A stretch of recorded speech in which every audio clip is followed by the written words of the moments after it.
Hello student, आज का हमारा टॉपिक है patty cash book. Patty cash book जो होती है वो एक छोटी कैश बुक होती है जिसके अंदर छोटे छोटे होने वाले ट्रांजैक्शंस की एंट्री की जाती है। ठीक है, तो पैटी कैश बुक के अंदर आज हम सीखेंगे कि पैटी कैश बुक क्या होती है, इसके क्या क्या सिस्टम्स होते हैं और कितने टाइप्स की पैटी कैश बुक होती है। ठीक है, तो मैंने एक डेफिनेशन दे रखी है, उसकी हेल्प से हम समझ लेते हैं पहले पैटी कैश बुक क्या होती है। तो patty cash book is the book which is used for the purpose of recording petty expenses। ये बोल रहा है पैटी कैश बुक एक ऐसी बुक होती है जिसके अंदर जितने पैटी एक्सपेंसेस होते हैं उनको रिकॉर्ड किया जाता है। ठीक है, पैटी एक्सपेंसेस में छोटे छोटे एक्सपेंसेस जितने भी होते हैं उन सबको यहाँ पर रिकॉर्ड किया जाता है। It is like petty cash account, ये एक पैटी कैश अकाउंट की तरह होती है। जैसे जो कैश अकाउंट होता है उसमें सारी कैश के ट्रांजेक्शन किए जाते हैं, यहाँ पर छोटे छोटे जो कैश के एक्सपेंसेस होते हैं उनके ट्रांजेक्शन किए जाते हैं। In which detail of the receipt and payment of petty cash are entered, यानी कि एक तरह का छोटा पैटी कैश अकाउंट होता है जिसके अंदर अपने जितने भी रिसिप्ट होती हैं, छोटी जितनी भी रिसिप्ट से मतलब है जो एक रिसिप्ट अमाउंट रिसीव करते हैं जिसके बेस पर हम एक्सपेंस करते हैं, जिसमें से उन सारे रिसिप्ट और उन सारे पेमेंट्स का यहाँ पर रिकॉर्ड किया जाता है, उसमें एंटर किया जाता है। It is prepared by a petty cashier, ये एक पैटी कैशियर के थ्रू बनाई जाती है। पैटी कैशियर मीन्स जो हमारे फर्म पर जो कैशियर बैठा होता है। अब सिंपल लैंग्वेज में समझ लेते हैं पैटी कैश बुक क्या होती है। आप लोगों ने देखा होगा जितने भी फर्म्स होती हैं उनके पास एक अकाउंटेंट होते हैं, जो अकाउंटेंट वहाँ बैठे होते हैं या जिन्हें हम रेगुलर अकाउंटेंट बोलते हैं या मुंशी बोलते हैं। तो इन अकाउंटेंट को क्या होता है कि जो फर्म का ओनर होता है या जो सीनियर अकाउंटेंट होते हैं वो कुछ पैसा फिक्स इनको दे देते हैं, या तो वीक के अकॉर्डिंग या मंथ के अकॉर्डिंग इनको फिक्स अमाउंट दे दिया जाता है, जिसमें से ये छोटे छोटे एक्सपेंसेस करते रहते हैं उस वीक के या उस मंथ के। ठीक है, उसका सारा रिकॉर्ड अपने पास रखते हैं और रखने के बाद जब उसका टाइम पीरियड हो जाता है, टाइम जैसे कि जो वीक के लिए तो आफ्टर 1 वीक और मंथ के लिए तो आफ्टर 1 मंथ, जो भी है उसके अकॉर्डिंग वो पूरे डिटेल बना करके इस अकाउंट को वो सबमिट कर देते हैं। ठीक है, तो ये पैटी कैश बुक होती है। अब आप पढ़ लेते हैं कि पैटी कैश बुक के क्या क्या सिस्टम्स होते हैं, किन किन सिस्टम्स के बेस पर पैटी कैश बुक प्रिपेयर की जाती है। लिख लेते हैं यहां पर systems of petty cash book, यानी systems of petty cash book. System of petty cash book कौन कौन से होते हैं? पहला सिस्टम इसमें होता है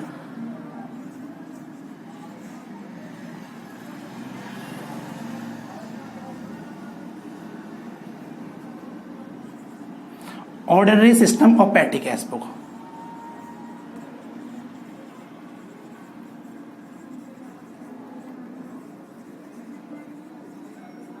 पहला जो सिस्टम होता है वो होता है ordinary system of petty cash book. इस पैटी कैश बुक के सिस्टम में क्या होता है, जो पैटी कैश बुक बनाई जाती है उसमें पैटी कैशियर को कुछ कैश दे दिया जाता है, जिस कैश में से वो उस वीक के लिए या उस मंथ के लिए जिसके लिए वो कैश दिया गया है उसके सारे पेमेंट वो पैटी एक्सपेंसेस के करते रहता है धीरे धीरे। उसके बाद जब उसका लास्ट हो जाता है, वीक का एंड हो जाता है या मंथ का एंड हो जाता है, तो वो जो बुक को जो प्रिपेयर करता है उस बुक को सबमिट कर देता है और जो भी कैश उसके पास बच जाता है वो भी उसे सबमिट कर देता है। तो ये होती है ordinary system of petty cash book. दूसरा जो सिस्टम होता है वो पैटी कैश बुक का होता है, वो होता है impressed system. Impressed system of petty cash book. दूसरा जो सिस्टम है वो है impress system of petty cash book. इस सिस्टम के अकॉर्डिंग क्या होता है, इस सिस्टम के अकॉर्डिंग हम एक्सपेक्ट करते हैं कि हमारे पूरे मंथ में या वीक में जिसके अकॉर्डिंग हम पैटी कैश बुक प्रिपेयर कर रहे हैं, हम मान लेते हैं मंथ के अकॉर्डिंग कर रहे हैं, तो पूरे मंथ में लगभग इतने रुपए का एक्सपेंस हमारे पैटी एक्सपेंसेस में हो जाएगा। तो उसके अकॉर्डिंग हम वो अमाउंट उस पैटी कैशियर को दे देते हैं, यानी कि सीनियर कैशियर या ओनर ऑफ द फर्म वो उतना अमाउंट उस पैटी कैशियर को दे देता है जिसमें से वो पैटी कैशियर एक्सपेंस करता रहता है। और फिर जितने वो जो अमाउंट फिक्स दे दिया जाता है अनुमान लगा करके, उस अमाउंट को हम इम्प्रेस्ड अमाउंट बोलते हैं। तो उसमें से जब एक्सपेंस करता रहता है तो ईयर के लास्ट मंथ के लास्ट में एक्सपेंस होने के बाद वो क्या करता है, सारा बैलेंसेस यानी पूरी बुक प्रिपेयर करके उन्हें दे देता है, किसको, सीनियर अकाउंटेंट को, ओनर को। और जितने अमाउंट से स्टार्टिंग की थी उसने उतना ही अमाउंट जो एक्सपेंस कर चुका है उसमें से, जैसे मान लेते हैं कि 5,000 रुपीज उसको स्टार्टिंग में दिए गए थे, जिसमें से 3,900 रुपीज के वो अब तक एक्सपेंस कर चुका है, तो 1,100 रुपीज उसके मंथ के लास्ट में बचे। तो जो 3,900 रुपीज उसने एक्सपेंस किए हैं वो नेक्स्ट मंथ के बिगिनिंग में फिर से वो अमाउंट और रिसीव कर लेगा 3,900 रुपीज, यानी जितना एक्सपेंस हुआ उतना फिर से रिसीव कर लेगा, जिससे इंप्रेस्ड अमाउंट इक्वल हो जाएगा जो बिगिनिंग में था प्रीवियस मंथ के, वो हर मंथ के बिगिनिंग में उतना ही अमाउंट रहेगा। ठीक है, तो ये होता है empress system of petty cash book. अब इसके बाद पढ़ लेते हैं हम types of petty cash book, यानी पैटी कैश बुक कितने कितने टाइप्स की होती है। ठीक है,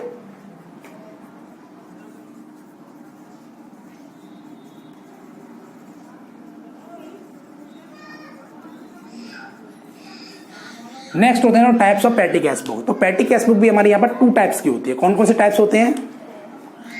एक तो होता है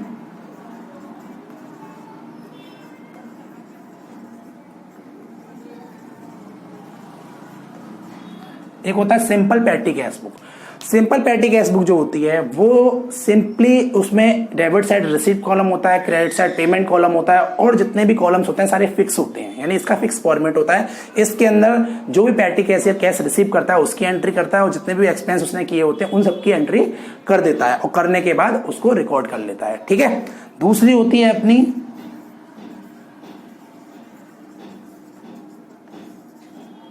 एनालिटिकल पैटी कैश बुक। अब जो दूसरी होती है वो होती है analytical patty cash book. Analytical patty cash book क्या होती है? उसमें भी डेबिट साइड में ही रिसीप्ट कॉलम होता है, क्रेडिट साइड में पेमेंट कॉलम होता है। इसमें भी सारे रिसीप्ट और सारे पेमेंट कैशियर के थ्रू लिखे जाते हैं। बट इसमें पैटी कैश बुक में क्या होता है, sorry analytical patty cash book में क्या होता है, कुछ एक्स्ट्रा कॉलम जो रेगुलरली एक्सपेंस हमारे यहाँ होते हैं, छोटे छोटे एक्सपेंस लाइक पोस्टेज है, बस एक्सपेंसेस है, कार्टेज है, वेजेस है, जो छोटे छोटे एक्सपेंसेस हमारे फॉर्म में होते रहते हैं। यहाँ रेफ्रेशमेंट ऑफ गेस्ट, अगर कोई गेस्ट आ जाता है उसके रेफ्रेशमेंट के लिए अगर हम कुछ करते हैं, तो इस टाइप के छोटे एक्सपेंसेस के लिए जो रेगुलरली हमारे ज्यादा एक्सपेंस होते हैं उनके लिए हम यहाँ सेपरेट कॉलम बना लेते हैं। तो एनालिटिकल पैटी कैश बुक में सेपरेट एक्स्ट्रा कॉलम ऐड करने के लिए हमारे पास फैसिलिटी होती है। ठीक है, तो एनालिटिकल पैटी कैश बुक जो होती है वो सिंपल से थोड़ी सी डिफरेंस होती है, बस उसमें कुछ एक्स्ट्रा कॉलम हमें और मिल जाते हैं। फिक्स कॉलम, फिक्स 5 कॉलम होते हैं जैसे कि इसमें, उसके अलावा एक्स्ट्रा जो रेगुलरली एक्सपेंस है उनके हम सेपरेट कॉलम अलग से क्रिएट कर सकते हैं। इसमें analytical patty cash book. But simple जो पैटी कैश बुक होती है उसमें 8 फिक्स कॉलम है, इसमें हम एक्स्ट्रा कॉलम कोई भी इंक्लूड नहीं कर सकते हैं। ठीक है, तो ये हो गया इसका इंट्रोडक्शन पैटी कैश बुक का। अब हम क्या करते हैं, in simple petty cash book या एनालिटिकल पैटी कैश बुक के कुछ फॉर्मेट समझ लेते हैं और उनके कुछ एग्जांपल समझ लेते हैं इन दोनों मेथड से, यानी ऑर्डिनरी सिस्टम से भी और इम्प्रेस सिस्टम से भी, किस तरह से उन न्यूमेरिकल को सोल्व किया जाएगा। ठीक है, यस स्टूडेंट, तो एग्जाम्पल लेने से पहले हम फॉर्मेट समझ लेते हैं। तो ये है format of simple petty cash book. Simple petty cash book का जो फॉर्मेट होता है वो फिक्स रहता है, वो ये फॉर्मेट है। अब इस फॉर्मेट में कौन कौन सी कॉलम है समझ लेते हैं। सबसे पहला कॉलम होता है रिसीव्ड का, यानी जो अमाउंट आप रिसीव कर रहे हैं, यानी छोटा इसमें जो पैटी कैशियर है जो अमाउंट रिसीव करेगा उस अमाउंट को यहाँ पर लिखेगा। उसके बाद सेकंड कॉलम है लेजर फोलियो, यानी रिसीव्ड वाला अमाउंट किस लेजर में, उसका लेजर फोलियो नंबर यहाँ लिखा जाएगा। इस कैश का जहां लेजर बनेगा वो उसका पेज नंबर। उसका cash book folio page number, यानी कैश बुक में जहां पर भी एंटर होगा उसका पेज नंबर यहाँ लिखा जाएगा, और लेजर में जहां एंटर होगा उसका एलएफ में नंबर, पेज नंबर लिखा जाएगा। उसके बाद डेट, जिस डेट को ये ट्रांजेक्शन हो रहे हैं, यानी जिस डेट को हम रिसीव कर रहे हैं, रिसीव वाले डेट यहाँ पर एंटर होगी। इसके बाद आएगा यहाँ पर पर्टिकुलर, यानी पर्टिकुलर के अंदर ये लिखा जाएगा कब कब हमने ट्रांजेक्शन किए हैं। इसके बाद आएगा लेजर फोलियो, यानी लेजर फोलियो में ये है इसमें कि किस लेजर में ये पेमेंट जो हो रहे हैं उनका लेजर फोलियो नंबर क्या है। उसके बाद वाउचर नंबर, यानी जो पेमेंट किए हैं उनका क्या वाउचर नंबर है, और लास्ट में पेमेंट अमाउंट की फॉर्म में यहाँ पर लिख दिया जाएगा। तो इस तरह से टोटल मिलाकर ये 8 कॉलम होते हैं सिंपल पैटी कैश बुक के अंदर। सिंपल पैटी कैश बुक के अंदर ये टोटल 8 कॉलम होते हैं जिनके अंदर हम एंट्री कर करके ये पैटी कैश बुक प्रिपेयर करते हैं। तो अब एक एग्जाम्पल ले लेते हैं सिंपल पैटी कैश बुक का, उसे सॉल्व करके समझ लेते हैं कि पैटी कैश बुक किस तरह से सॉल्व की जाती है। यस, तो मैंने एक एग्जांपल लिया है, ये आपको स्क्रीन पर नजर आ रहा होगा। तो इस एग्जांपल को हम सिंपल पैटी कैश बुक इसमें प्रिपेयर करनी है, और हम इसे प्रिपेयर करना स्टार्ट करते हैं। पहले एग्जांपल पढ़ लेते हैं। एग्जांपल में क्या दे रखा है? एग्जांपल में दे रखा है from the following information write up a simple petty cash book of Pinky Mathura for the month April 2020। ये बोल रहा है कि हमें जो पैटी कैश बुक प्रिपेयर करनी है वो पिंकी की बुक में करनी है अप्रैल मंथ की, यानी अप्रैल मंथ 2020 की हमें ये पैटी कैश बुक मेंटेन करनी है in the book of Pinky. तो हम लिख लेंगे simple petty cash book in the book of Pinky.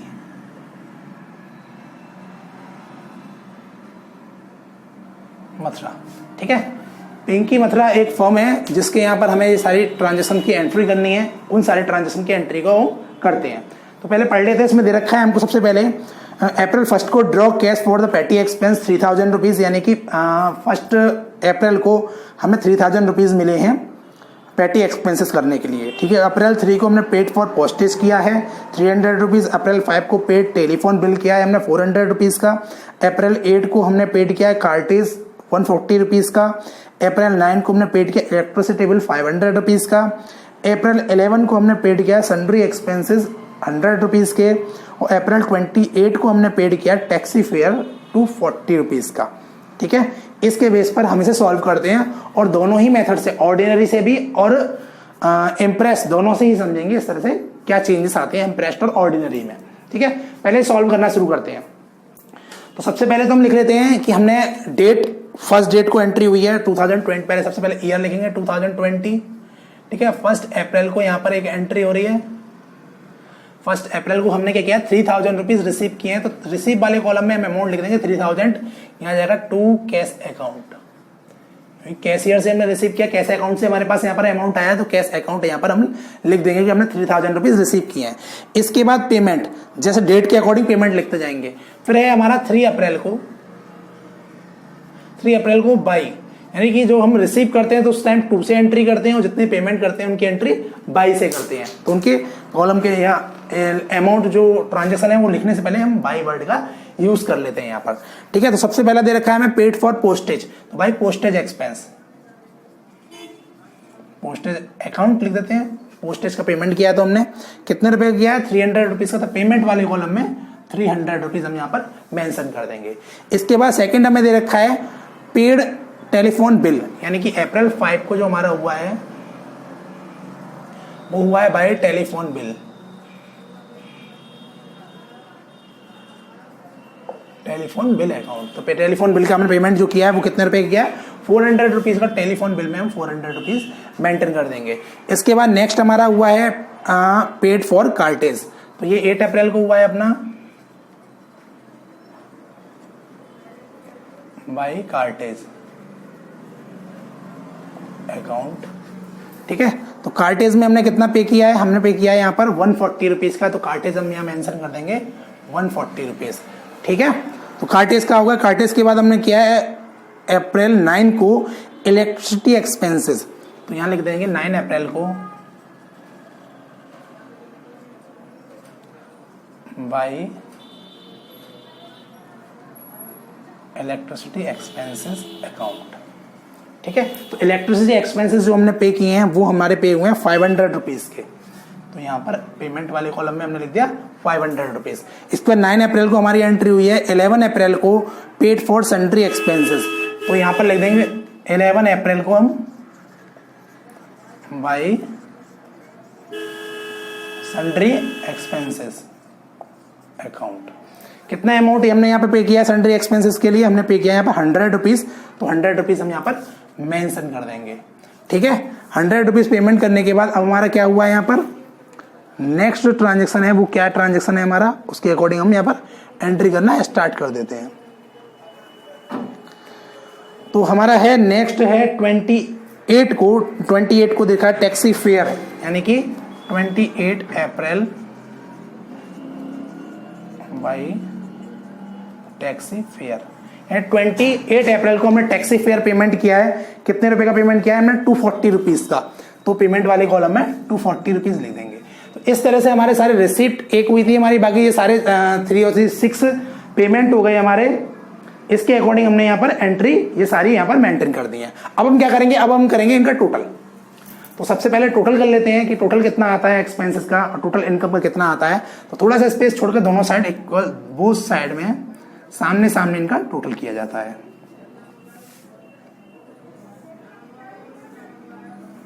जितने भी लेजर होते हैं हर लेजर का सामने टोटल या हर जितने भी हम अकाउंट्स बनाते हैं सबका टोटल हम सामने सामने करते हैं। तो सबसे पहले इधर का टोटल 3000 रुपीज है और जो पेमेंट है पेमेंट हमेशा कम ही होंगे, यहाँ तो ज्यादा हो ही नहीं सकते, क्योंकि पेमेंट जब भी हम करेंगे वो रिसीप्ट से ज्यादा कर नहीं सकते, जितना रिसीप्ट है उससे ज्यादा पेमेंट कर नहीं पाएंगे। अगर करने हैं पेमेंट तो पहले रिसीव हम एक्स्ट्रा रिसीव करेंगे। तो सबसे पहले इनका टोटल कर लेते हैं कितने रुपए का आता है ये। तो 300 और 400 700 700 और 100 800 8 और 5 13 और 1 14 और 2 15, तो 1580 रुपीज का हमारा यहाँ पर अब तक पेमेंट हो गया। तो 1580 रुपीज का हम पेमेंट कर चुके हैं। रिसीव जो हुआ था वो 3000 रुपीज हुआ था। इस तरह से हम बैलेंस निकालेंगे 1420।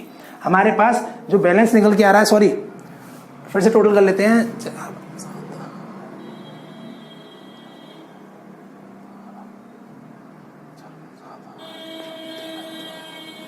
सॉरी ये 1680 है, 1580 1680 इसका टोटल आया है। तो 3000 में 1680 आप माइनस कर दोगे तो आपका बैलेंस जो निकल के आएगा वो यहाँ पर आएगा 1320। तो 1320 हमारा यहाँ पर टोटल हो गया। तो जो बैलेंसिंग फिगर है वो है हमारी 1320 रुपीज की। तो हम क्या करेंगे यहाँ पर, अब हमारा काम क्या रह गया, अब टोटल वाले कॉलम में 3000 बोथ साइड लिख देंगे, इधर भी 3000 और इधर भी 3000, ठीक है। अब हमारा जो डिफरेंस निकल के आया उसे किस नाम से लिखेंगे, वो इस मंथ की लास्ट डेट कितना निकल के आया था, हमारा निकल के आया था 1320, यानी 1320, 1320, 1320 रुपीज का डिफरेंस निकल के आया था, जिसको हम यहाँ पे लिख देंगे by balance carried down means CD. तो बाई बैलेंस सीडी अप्रैल की लास्ट डेट को, अप्रैल का लास्ट डेट कौन सी होती है 30 अप्रैल को इस डेट को हमने ये एंट्री कर दी। अच्छा अब एक क्लोजिंग हो गई तो फिर उसको कैरी फॉरवर्ड कर दिया। अब इसके ब्रॉड फॉरवर्ड करके नीचे लिखेंगे टोटल के नीचे यहां पर लिख देंगे 1320, नेक्स्ट मंथ की फर्स्ट डेट यानी कि मई, फर्स्ट मई, यहां लिख दिया जाएगा हमारा to balance brought down, total के नीचे नेक्स्ट मंथ की फर्स्ट डेट को हमने बैलेंस फॉरवर्ड कर दिया, यहाँ पर ब्रॉड डाउन करके हमारा पेमेंट यहाँ पर आ चुका है। अब ये हो गया हमारा ऑर्डिनरी सिस्टम से। सिंपल पेटी कैश बुक हमारी खत्म हो जाती है ऑर्डिनरी सिस्टम से। ऑर्डिनरी सिस्टम अगर होता है तो हम यहीं पर करके छोड़ देंगे। अगर इस क्वेश्चन को हम इम्प्रेस्ड में कन्वर्ट कर दें, अगर इतना दिया जाए कि आपको कि इम्प्रेस्ड के बेस पर इसे करना है, तो इम्प्रेस्ड के बेस पर क्या हुआ, स्टार्टिंग में हम 3000 रुपीज लेकर चले थे, ठीक है। तो इम्प्रेस्ड अमाउंट हमारा 3000 रुपीज है। इम्प्रेस्ड अमाउंट का मतलब ये है कि 1320 का बैलेंस तो हमारे यहाँ पर आ गया, हमने टोटल 1680 रुपए हम एक्सपेंस कर चुके हैं, तो 1680 रुपए हम फिर से और रिसीव कर लेंगे। तो यहाँ पर हम कर देंगे 1680 रुपए फर्स्ट मे को टू कैश अकाउंट, यानी जितना हमने एक्सपेंस किया था इस ईयर में उतना अमाउंट हमने फिर से रिसीव कर लिया। इम्प्रेस सिस्टम यहाँ पर कंप्लीट हो जाता है। इम्प्रेस सिस्टम का मतलब बस इतना ही है कि जितना अमाउंट आपने यहाँ एक्सपेंस किया था लास्ट मंथ में उतना अमाउंट फिर से आप रिसीव करके अमाउंट वर्ष से स्टार्ट करते हैं 3000 से, क्योंकि आपका इम्प्रेस्ड अमाउंट 3000 रुपीज है। तो इम्प्रेस सिस्टम में आपको कुछ नहीं करना, केवल जितने भी एक्सपेंसेस ये हुए हैं इन सारे एक्सपेंसेस के जितने अमाउंट आप एक्सपेंस कर चुके हो उतना अमाउंट फिर से रिसीव कर लो। बस ये एक एक्स्ट्रा लाइन अगर आप बढ़ा देते हो तो इम्प्रेस सिस्टम भी यहाँ पर कंप्लीट हो जाता है। और ये वाली लाइन अगर हम नहीं लिखते हैं तो यहाँ पर ऑर्डिनरी सिस्टम का न्यूमेरिकल रहता है, ठीक है। तो ये सिंपल पैटी कैश बुक आपको समझ में आ गया होगा। अब हम ले लेते हैं एनालिटिकल पैटी कैश बुक का एक एग्जाम, उसका फॉर्मेट समझ लेते हैं और एग्जांपल ले लेते हैं और उसके बेस पर उसे सॉल्व करके समझ लेते हैं किस तरह से उन्हें सॉल्व किया जाएगा। यस, तो ये है हमारा format of analytical patty cash book, ठीक है। तो एनालिटिकल पैटी कैश बुक का फॉर्मेट समझ लेते हैं और फिर इसके बाद इसका एग्जांपल लेकर के इसके क्वेश्चन भी सॉल्व करके समझ लेंगे किस तरह से करते हैं। तो format of petty cash book में एनालिटिकल पैटी कैश बुक में 1 2 3 4 5 यानी जो फर्स्ट 5 कॉलम है वो हमारे कॉमन और फिक्स कॉलम है। उसके बाद हमारी चॉइस होती है हमारे स्पेस, जितना हमारे नोटबुक में स्पेस है उसके अकॉर्डिंग हम कॉलम और बना लेते हैं। बेसिकली इन कॉलम्स को, एक्स्ट्रा कॉलम को क्यों बनाया जाता है वो भी बताया जाएगा। सबसे पहला कॉलम होता है रिसीव का, यानी जो भी अमाउंट आप रिसीव कर रहे हो वो ऑर्डिनरी बुक में भी था और एनालिटिकल में भी सबसे पहला कॉलम रिसीव का ही होता है। यहाँ पर सेकंड कॉलम आ जाता है डेट का, यानी जिस डेट ट्रांजेक्शन हो रहे हैं। थर्ड कॉलम है वाउचर नंबर की हमें ज्यादातर एकेडमिक में रिक्वायरमेंट नहीं होती, तो ये वाला कॉलम हमारा खाली रहता है, इसलिए हम थोड़ा सा इसे छोटा बनाते हैं। इसके बाद पर्टिकुलर, यानी जो भी ट्रांजेक्शन किए जाएंगे वो यहाँ पर लिखे जाएंगे, पर्टिकुलर कॉलम है। और इसके बाद पेमेंट अमाउंट, यानी जो अमाउंट आप एक्सपेंस में पेमेंट कर रहे हो उस अमाउंट कॉलम आ जाता है। इसके बाद क्या होता है, इसके बाद के जो कॉलम्स हमने यहाँ बना रखे हैं वो एक्स्ट्रा कॉलम्स हैं, रिक्वायरमेंट के अकॉर्डिंग हम ये बनाते हैं। यानी कि जो एक्सपेंस बेसिकली फर्म में सबसे ज्यादा होते हैं, जो पैटी एक्सपेंस, उनके लिए सेपरेट कॉलम हम मेंटेन कर लेते हैं, जिससे हमें मंथ के लास्ट में या वीक के लास्ट में पता लग जाए कि हमारे टोटल इस मंथ में इस पर्टिकुलर एक्सपेंस पर कितना एक्सपेंस हुआ है, यानी कितना अमाउंट आपने पेमेंट किया है। जैसे कि एक्सपेंस 1, एक्सपेंस 2, जो भी आप रखना चाहो, एक्सपेंस 3, एक्सपेंस 4, और लास्ट में जो कॉलम होता है, लास्ट का जो एक्सपेंस का कॉलम होता है उसे बोलते हैं मिसलेनियस एक्सपेंस का कॉलम बोल देते हैं। इसमें क्या होता है, जिन एक्सपेंसों की कॉलम हमने यहाँ मेंटेन नहीं किए हैं वो सारे के सारे एक्सपेंसेस के अमाउंट मिसलेनियस वाले कॉलम में आ जाते हैं।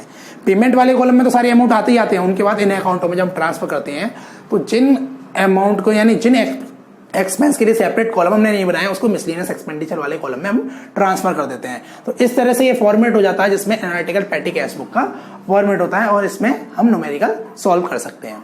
अब हम एक एग्जांपल ले लेते हैं एनालिटिकल पैटी कैश बुक का, उस एग्जांपल को सॉल्व करके समझ लेते हैं किस तरह से न्यूमेरिकल को सॉल्व करके आएंगे एग्जाम में जब ये आएगा तो आपके लिए। ठीक है, यस स्टूडेंट, मैंने एक एग्जांपल लिया हुआ है, स्क्रीन पर आपको शो हो रहा होगा। इस एग्जांपल को सॉल्व कर लेते हैं। ये एनालिटिकल पैटी कैश बुक का एग्जांपल है और सॉल्व करके समझ लेते हैं किस तरह से इस न्यूमेरिकल को सॉल्व करेंगे अगर एग्जाम में इस तरह के न्यूमेरिकल आते हैं तो।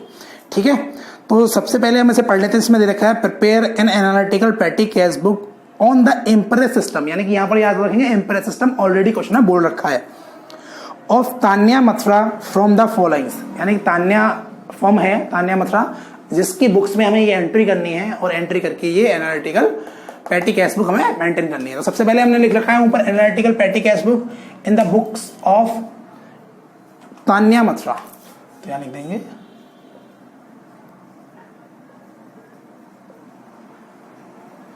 तान्या मथुरा जो हमारी फॉर्म है। ठीक है, तो ये कॉलम होगा receive date voucher number particular payment.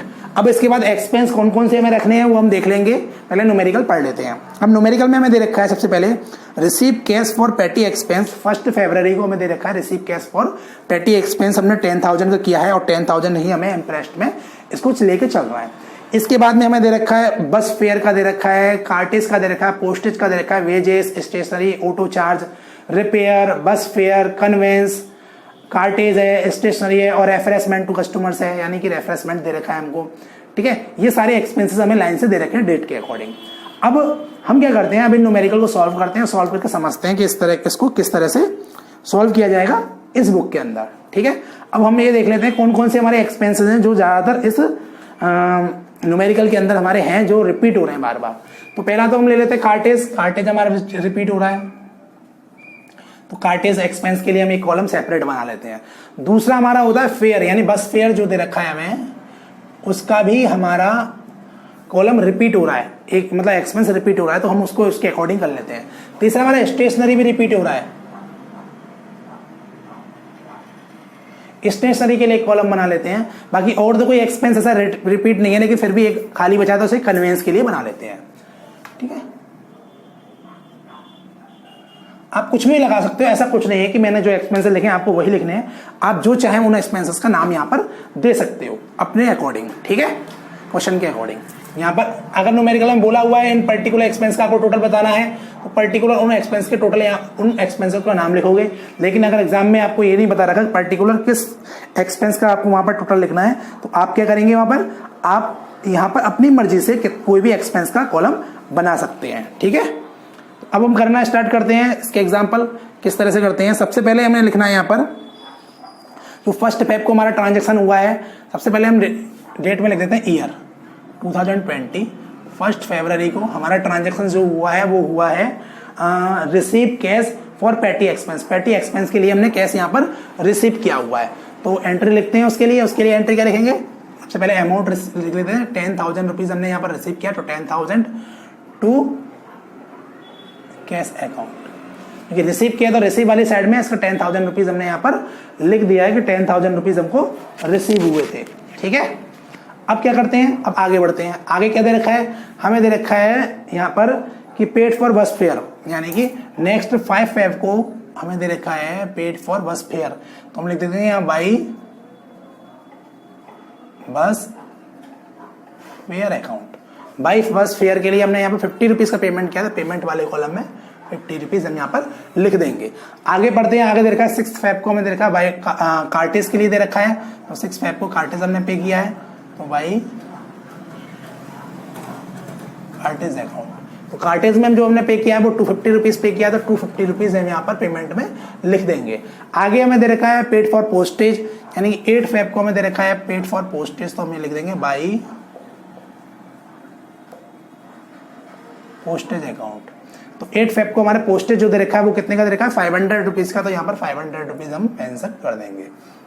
Next हमें दे रखा है 12 फेब को दे रखा है वेजेस का तो पेड फॉर वेजेस तो 12 फेब को हम यहाँ पर एंट्री कर देंगे डेट वाले कॉलम में, पर्टिकुलर हम लिखेंगे बाई वेजेस और अमाउंट जो हमने वेजेस का पे किया हुआ है वो हमने वेजेस का अमाउंट पे किया है 600 रुपीज का तो 600 रुपीज हम यहाँ पर लिख लेंगे। ठीक है, नेक्स्ट बढ़ते हैं, तो 15 फेब को हमने किया है पेड फॉर स्टेशनरी, तो 15 फेब को हम यहाँ लिख देंगे बाय स्टेशनरी। तो स्टेशनरी का जो हमने पेमेंट किया है वो 400 रुपीज का किया है, तो 400 रुपीज हम यहाँ पर लिख देंगे। इसके बाद 15 फेब के बाद हमने लिया 16 फेब को ऑटो चार्ज हमने पे किया है यहाँ पर, तो 16 फेब को हम लिख देते हैं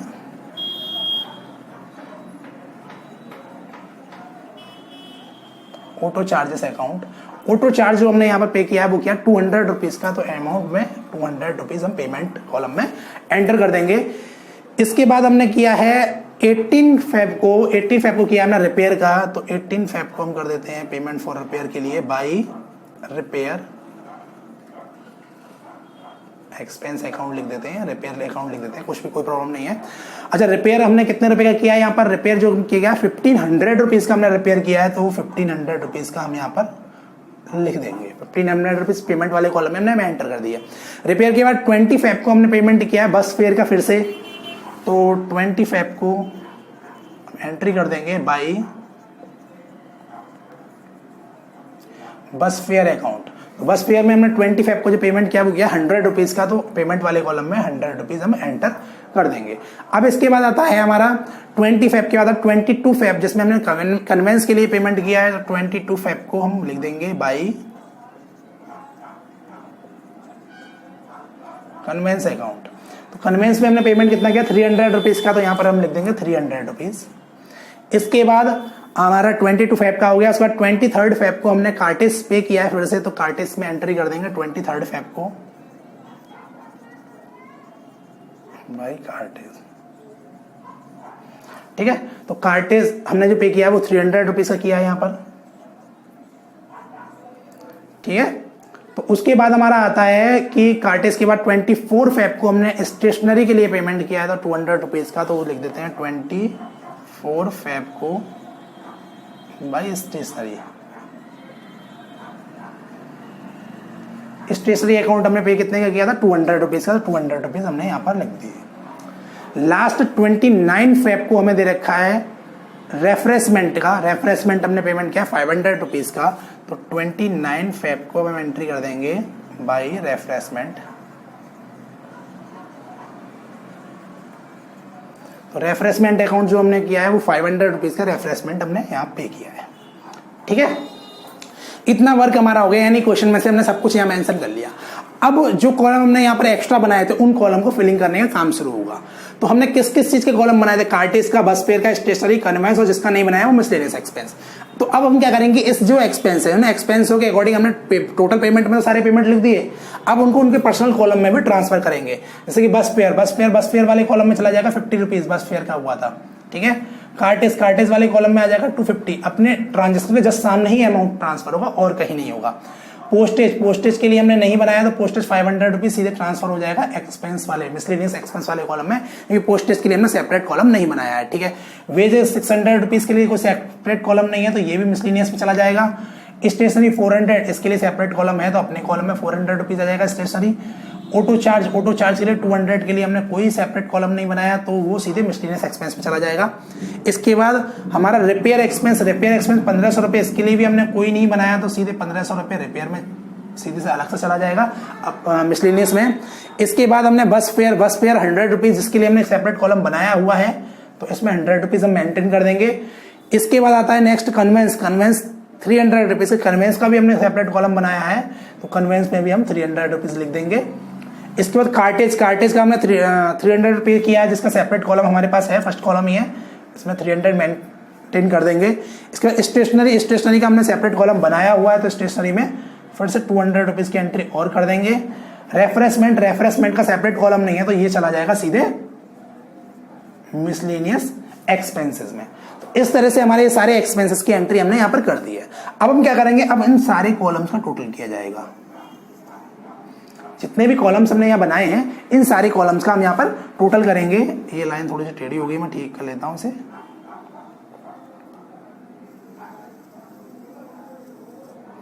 ठीक है, इन सारे कॉलम का टोटल करेंगे। टोटल कैसे करेंगे, पहले इन छोटे छोटे कॉलम से कर लेते हैं। तो हो गया 6 और 5 11 और 2 13 और 2 1000 तो ये होगा 3300 रुपीज़। उसके बाद ये 300 रुपीज़, 600, इसके बाद ये हो जाएगा 150 और ये हो जाएगा 550 रुपीज़। ठीक है, इन सारे कॉलम का टोटल होगा। अब इसका भी कर लेते हैं कितना, 250, 300, 300, 800, 8 और 6, 8 और 600 हो गया 1400, 1800, 2000, 3500, 3600, 3900, 4200 और 4400, 4900। तो यहाँ आ गया 4900 रुपीज़ का टोटल।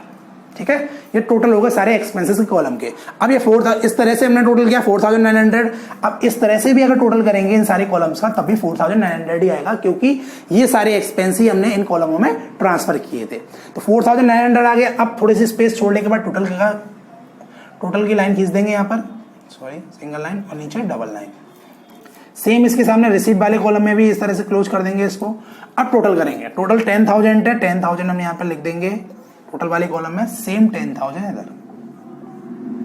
टोटल एक्सपेंस हुए 1400 के, टोटल हमें रिसीव हुआ था 10,000 रुपीज का। तो इसके बेस पे बैलेंस निकालेंगे। बैलेंस हमारा निकल के आ रहा है 5100 रुपीज का। तो यहां पर हम लिख देंगे बाई बैलेंस CD। फरवरी की लास्ट डेट को 2021 29 की फेब है, तो 29 फेब को हमारे पास बैलेंस बच जाता है 5100 रुपीज का बैलेंस यहाँ पर बच गया। अब बैलेंस को कैरी फॉरवर्ड कर दिया जाएगा, यहाँ पर कैरी डाउन कर दिया तो यहाँ ब्रॉड डाउन करके ले आएंगे। यहाँ पर 5100 रुपीज का हम ले आए बैलेंस। कब? फेब की बात आता 1 मार्च। 1 मार्च को टू बैलेंस ब्रॉड डाउन करके 5100 को हम यहाँ पर ले आए। तो यहाँ तक ये हमारा न्यूमेरिकल सॉल्व हो गया। लेकिन हमें न्यूमेरिकल में एक चीज और दे रखी थी। हमें न्यूमेरिकल में बताया गया था कि हमें ये न्यूमेरिकल सॉल्व करना है वो इम्प्रेस्ड सिस्टम के बेस पर करना है। इम्प्रेस्ड सिस्टम का मतलब क्या है? इम्प्रेस्ड सिस्टम का मतलब ये है कि आपको यहां पर जितने भी आपने रुपए का एक्सपेंस किया है 4900 रुपीज का अब तक एक्सपेंस कर चुके हो, तो 4900 और रिसीव कर लेंगे, क्योंकि हमें नेक्स्ट मंथ के बिगिनिंग में भी वही अमाउंट रखना है जो बिगिनिंग में था। यानी इम्प्रेस्ड अमाउंट हमारा 10,000 है। तो हम क्या करेंगे, 4900 जो अपना एक्सपेंस हो गया था उसे यहां पर 1 मार्च को ही अपने सीनियर कैशियर से रिसीव कर लेंगे 2 कैश के नाम से। और बस ये हो गया अपना इम्प्रेस सिस्टम के बेस पर न्यूमेरिकल कंप्लीट। ठीक है, तो इस तरह से ये पूरा न्यूमेरिकल कंप्लीट हो गया। इसमें सब कॉलम्स हमने फिल कर लिए, सारे कॉलम जिनकी रिक्वायरमेंट थी हमने यहाँ पर अलग अलग तरीके से मेंटेन कर लिए। तो आपको ये सब कुछ अच्छे से समझ में आ गया होगा।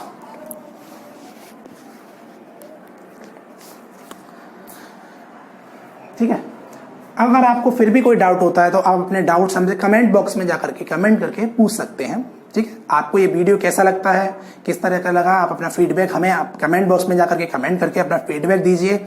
और हमारे चैनल को सब्सक्राइब कीजिए, वीडियो को लाइक कीजिए, शेयर कीजिए। आज के लिए इतना ही, थैंक यू।